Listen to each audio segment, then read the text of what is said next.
Good evening and thank you for joining us for KREM 2 News at 5. I'm Mark Hanrahan. It's good to have you here. I'm Whitney Ward. We want to start tonight with a look outside and a look at the forecast. It ended up being a beautiful sunny day. Temperatures did indeed meet and actually made it to 50. There we go. All right, but we are tracking strong wind and rain for at least part of the weekend. Let's get straight to meteorologist Michelle Boss for what we need to know about that. Michelle? Yeah, today's official high 51. It's not the warmest we've been this year, but it certainly felt good out there with the sunshine. Temperatures right now are starting to cool down in some spots in the lower 40s right now in Grand Coulee, 53 in Moses Lake. Not quite as warm in Deer Park, Sandpoint, and Coeur d'Alene, but Coeur d'Alene made it to 49 this afternoon. That's where they stand at Pullman right now. Lewiston is in the lower 50s and has been a dry day today. We did start off with some fog, but enjoyed the afternoon sunshine. We are going to get a nice first half of the weekend, I'll say. Dry weather and mild temperatures, but then things start to change Saturday night into Sunday. We're looking at heavy mountain snow across the Cascades, 1 to 3 feet from Saturday night through Monday, and 1 to 2 feet possible across the northern Rockies. That would include places like Lookout Pass, and then we're going to add some strong winds to that as well. So if you have any plans to go over those mountain passes, be aware there's going to be some very wintry weather for the second half of the weekend into the first of next week. For the rest of us in the lower elevations, a few rain showers, but some strong winds, gusts up to 55 miles per hour possible. Short-term forecast, though, quiet this evening and overnight. We're looking at another mild day tomorrow with highs near 50 and a little bit of afternoon sun, and then wind and rain arrive on Sunday. All right, Michelle, thank you. Voters across Washington may start seeing ballots in their mailboxes ahead of the March 12th primary. But something is worrying Washington voters in the state's presidential primary. KREM 2 Shannon Mowdy is here now for what we need to verify.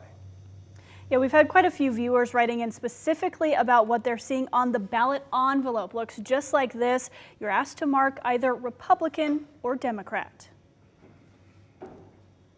Several viewers have written in wanting to know if they're required to mark a party delegation. Allie asks if this is new and if her vote will still count if she doesn't make a selection. Our sources are the Washington Secretary of State Steve Hobbs and Lincoln County Auditor Chandra Schumacher. Have you heard concerns from voters about having to mark that delegation on that outside envelope? I have. Yes, we've actually had a lot of citizens reach out to us here in Lincoln County too in regards to that.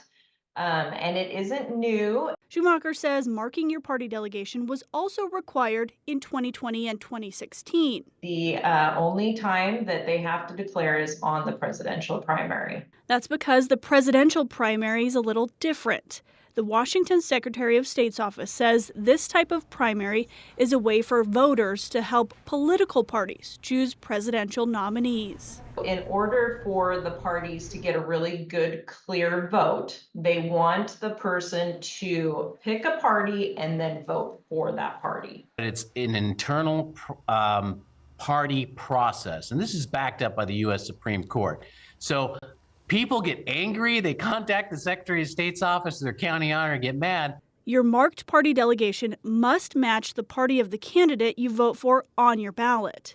According to the Secretary of State's office, you must mark the delegation box on the envelope for your vote to count under state law. But your party selection will be removed from your voter record 60 days after certification. We wouldn't know in 2020 how you voted. We wouldn't know in 2016 how you voted because those are eliminated in 60 days. And you won't have to select a party in the November general election. And you can vote for any candidate.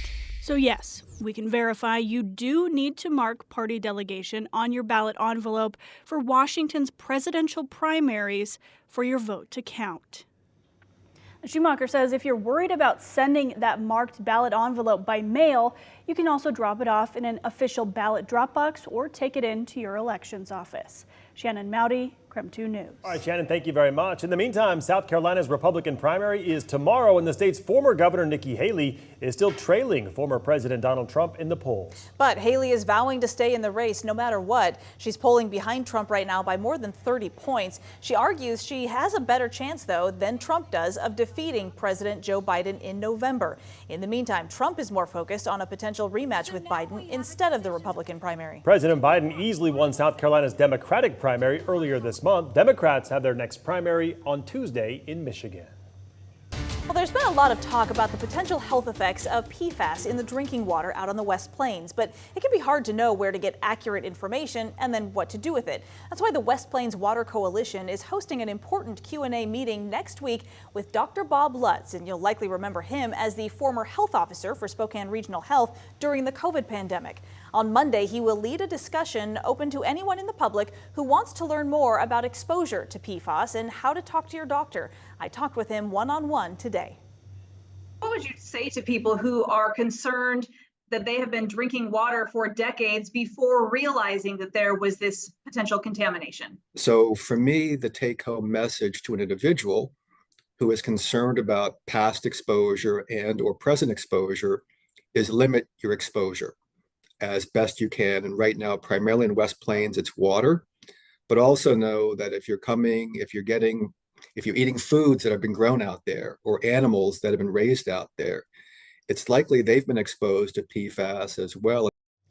Dr. Lutz also says there is a blood test that can detect exactly how much PFAS is in your blood. Earlier this week, KREM 2 told you how the EPA is now going to pay to test the private wells of about 300 property owners living in the priority testing zone. We've got more information on that right now on our website. Just go to krem.com. And if you would like to attend that meeting with Dr. Lutz, you can see the information right there at the top of your screen. It's coming up at 7 o'clock this coming Monday at the Hub in Airway Heights. In other news, we now know the identity of the woman who allegedly shot herself, then later died. It happened last Friday off Hamilton Street. The Spokane County Medical Examiner identified her as Sally Ann Yamin. This all stems from an incident where police say she and a group of teens were involved in a shootout with a group of men they were allegedly trying to rob. After the confrontation, the teens drove off. When police caught them, they found Yamin shot in the head. The teens claim she died by suicide. One of them is now charged with attempted murder, while the three others are charged with robbery, criminal conspiracy, and assault.